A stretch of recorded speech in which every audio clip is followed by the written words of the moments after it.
Hello friends, welcome to my channel @Sarwar Hussain दादा, जहां आपको ज्ञान मिलेगा सबसे ज्यादा मतलब सबसे ज्यादा। वैसे कुछ दिनों से मैं बोर्ड वर्क में नहीं आया था क्योंकि पूजा का छुट्टी था, बच्चा का भी छुट्टी था, स्कूल मेरा भी छुट्टी था, तो मैं वेकेशन में गया था, अपनी मम्मी से मिलने गया था कोलकाता। ओके, तो चलिए फिर से शुरुआत करते हैं बोर्ड वर्क भी। हालांकि मैंने छुट्टी में था, मगर आप लोग को वीडियो हमेशा मैंने डिलीवर किया। ओके, तो हमेशा आपका रूटीन फॉलो होना चाहिए। ओके, तो आइए आज हम लोग बात करेंगे।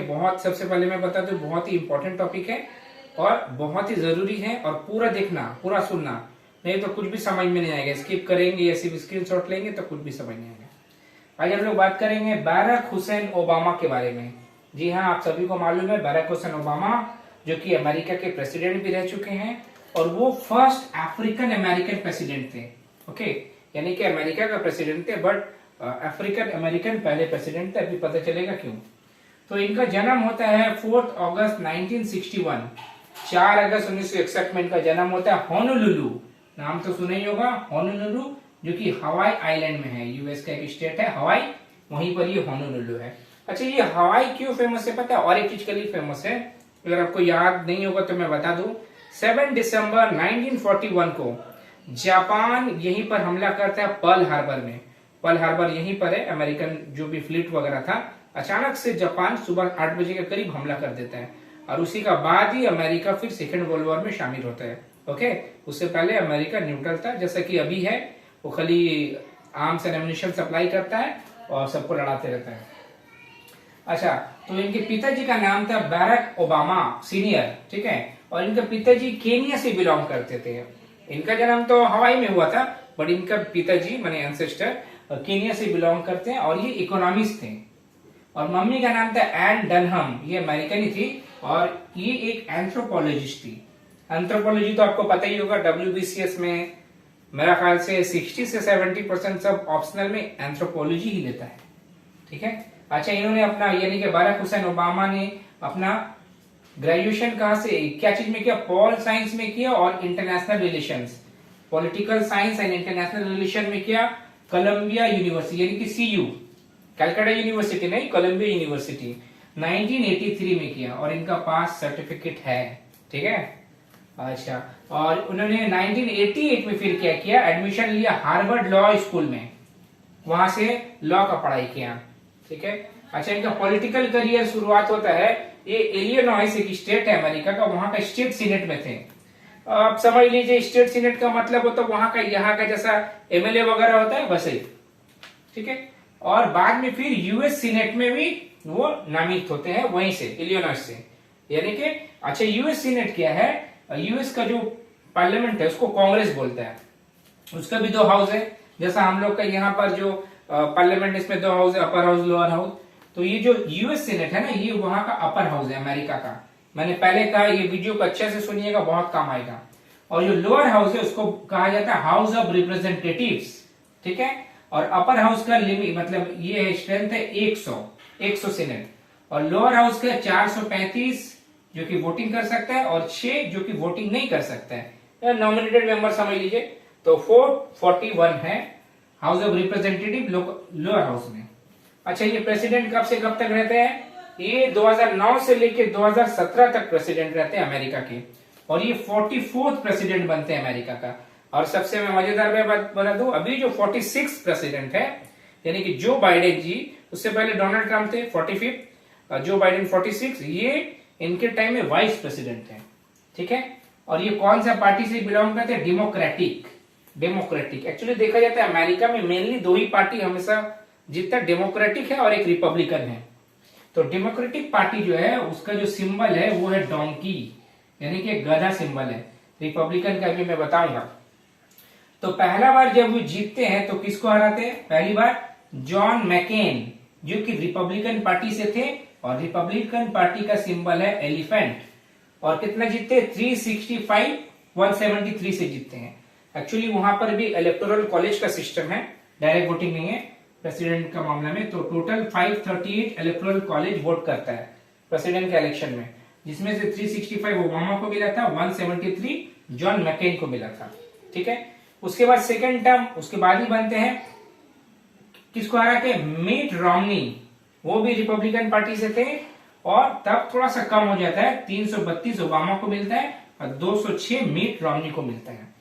और अमेरिका का जो प्रेसिडेंशियल शिप होता है, टर्म होता है, ये 4 साल का होता है।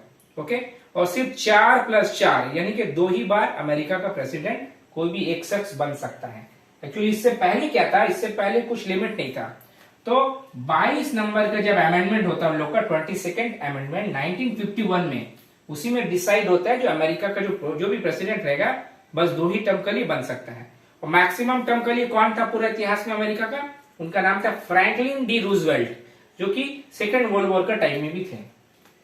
ओके, अच्छा मैं ये बता दूं, ये जो अमेरिका का जो कॉन्स्टिट्यूशन है ना, इसमें आर्टिकल कितना पता है, सिर्फ 7 आर्टिकल्स है। समझ जाइए हमारा हिंदुस्तान का जो संविधान इसमें कितना सारा आर्टिकल है, और सेक्शन, आर्टिकल के अंदर बहुत सारा सेक्शन है, तो 21 सेक्शन है। ओके, और अमेंडमेंट अभी तक कितना बार हुआ अमेरिका का जो ये है, अमेरिका का जो संविधान है अभी तक सिर्फ 27 यानी कि 27 बार सिर्फ अमेंडमेंट हुआ है, और आखिरी बार हुआ था 1992 में। समझ में आ रहा है आपको, और हमारा हिंदुस्तान में कितना सारा अमेंडमेंट हो गया। एक्चुअली यहाँ पर डाइवर्सिटी है, अलग अलग धर्म के लोग हैं, अलग अलग विचार के लोग हैं, इसीलिए इतना ज्यादा होते रहता है। ठीक है, तो ये संविधान का भी थोड़ा सा आइडिया हो गया। तो इनका जो भी इंपॉर्टेंट एक्ट वगैरह पास किया, उसमें से 2-3 का नाम मैं बता दूं। एक है American recovery and re investment act 2009। 2008 में ये पूछा जा सकता है, द ग्रेट रिसेशन हुआ था 2008 में अमेरिका, यूरोप में, पूरा वर्ल्ड में द ग्रेट रिसेशन हुआ था। बट हाँ, उस टाइम हमारे हिंदुस्तान में उतना प्रॉब्लम नहीं आया था। उस टाइम हमारे जो प्रधानमंत्री थे डॉक्टर मनमोहन सिंह, जो कि बहुत ही बढ़िया इकोनॉमिस्ट भी थे, तो उन्होंने अच्छा संभाला था। ओके, उसके बाद एक इन्होंने एक्ट लाया था patient protection and affordable care act 2010। इसी का नाम था ओबामा केयर। आपको जब पता होगा, आयुष्मान भारत जब आया हिंदुस्तान में तो उसको मोदी केयर नाम दिया गया था। ठीक है, इसी से देख के दिया गया था। अच्छा, उनका टाइम में और एक, एक्चुअली 8 साल के तो बहुत कुछ हुआ था, 2-3 ही मैं बता रहा हूं। एक हुआ था ऑपरेशन नेपच्यून स्पीयर, ये बहुत इंपॉर्टेंट है। ओसामा बिन लादेन जो अलकायदा के जो लीडर थे, जो 2001 का 11 सितंबर को वर्ल्ड ट्रेड सेंटर जो था अमेरिका का ट्विन टावर, उसको जो उड़ाते हैं मास्टरमाइंड, उनका ही अबोटाबाद, ठीक है, अबोटाबाद जो कि पाकिस्तान का एक जगह है, वहीं पर छुपे हुए थे ये। ठीक है, तो वहां जाके ऑपरेशन नेपच्यून चलाया गया था, किसका द्वारा, अमेरिका का नेवी सील्स। ये पूछा गया, पूछा जा भी सकता है। नेवी सील्स अमेरिका का मतलब वो जो आर्मी वगैरह का हिस्सा है, और सील्स का फुल फॉर्म है सी, एयर एंड लैंड। इन्होंने ही जाके ऑपरेशन नेपच्यून स्पीयर चलाते हुए ओसामा बिन लादेन को मारा था। समझ में आ गया। अच्छा, ये जो ओसामा ओबामा मिल जाता है, बराक हुसैन ओबामा है, इनका लिखा हुआ 2-3 किताब का नाम बता देते हैं। पहला तो सबसे important dreams of my father, बहुत इंपॉर्टेंट किताब है। अच्छा, दूसरा the audacity of hope, the audacity of hope. Okay, और तीसरा अ प्रॉमिस्ड लैंड। ये 3 बहुत ही इंपॉर्टेंट किताब है। अच्छा, 2009 में बहुत ही इंपॉर्टेंट चीज होता है इनका लाइफ में, इनको नोबेल का पीस प्राइज मिलता है, और ये 4th प्रेसिडेंट बनते हैं अमेरिका के जिनको ये पीस प्राइज मिला है नोबेल का। तो जब ये 4th है तो सवाल मन में आना चाहिए, जो बाकी 3 कौन है। पहला थे थियोडर रूजवेल्ट, 1906 में मिलता है इनको नोबेल पीस प्राइज। दूसरे थे वुडरो विल्सन, 1920 में मिलता है। तीसरे थे जिमी कार्टर, ये सब प्रेसिडेंट है, इनको 2002 में मिलता है। समझ में आया। और ये चौथे ओबामा बनते हैं। और ये वाइस प्रेसिडेंट भी रह चुके थे, उनको भी मिलता बाद में 2007 में, ये अलग से है, इनका नाम है AI गोरे। ठीक है, बहुत ही गोरे थे, AI गोरे। ओके, अब आता है इनका परिवार के बारे में। इनकी जो वाइफ है उनका नाम है मिचेल लावॉन रॉबिन्सन ओबामा, और अमेरिका का जो प्रेसिडेंट रहते हैं उनका वाइफ को फर्स्ट लेडी बोला जाता है, और पूरा फैमिली को फर्स्ट फैमिली बोला जाता है। और इनका जो वाइफ है ना, ये बहुत सारा बुक लिख चुकी है, ये भी एग्जाम में आता है। उसमें 2-3 फेमस है, बिकमिंग, बहुत ही इंपॉर्टेंट, हमेशा पूछा गया है। द लाइट वी कैरी, ये भी इनका ही लिखा हुआ है, यानी कि मिशेल ओबामा का। और है अमेरिकन ग्राउंड, ठीक है, अमेरिकन ग्रोन, GROWN, ग्रोन। और इनका जो 2 लड़की है यानी कि ओबामा लोग का, एक मालिया और एक शाशा ओबामा। समझ में आया आपको। तो ये रहा बराक हुसैन ओबामा के बारे में, थोड़ा सा अमेरिका के बारे में, बहुत सारा नॉलेज मिला है यहाँ। अच्छा से देखिए, अच्छा से पढ़िए। ओके, अच्छा लगा हो तो लाइक करें, शेयर करें, सब्सक्राइब करें, प्यार बांटे, खुशियां बांटे और ज्ञान तो जरूर बांटे।